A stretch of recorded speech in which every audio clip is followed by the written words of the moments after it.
The sort of left woke are, in a sense, the useful idiots of Islamic extremism, aren't they? Because they are trying to clamp down on freedom of speech, but this is allowing an extremist view to be put forward in an unchallenged way. Yeah, that's the ultimate irony. They're useful fools, I say, to use a kinder word, but they are, I know, just a little kinder.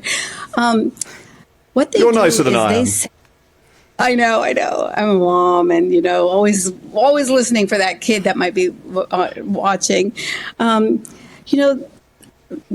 do I feel it so personally? Because those classic liberal values that I love about this nation in America and in the UK and in the West are freedoms that I could not know in any Muslim country in the world. I'm a single mother, Jacob, without a wedding ring. That would make me a criminal in so many Muslim countries. I believe a girl has equal inheritance to her brother, not the Sharia law of so many governments in our Muslim nations.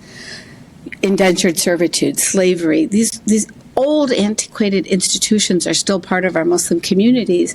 And these illiberal ideas are what the far left is accepting.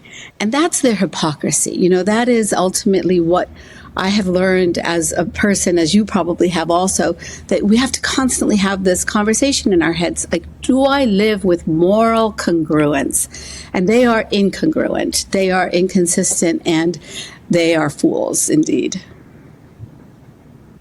And anything that's said in this area is potentially very controversial. Tell me about the Welcome to Dearborn, Americans' Jihad Capital article and the reaction to it, and particularly President Biden's reaction. Yeah, there's two elements that really are interesting about this op-ed that was published in the Wall Street Journal.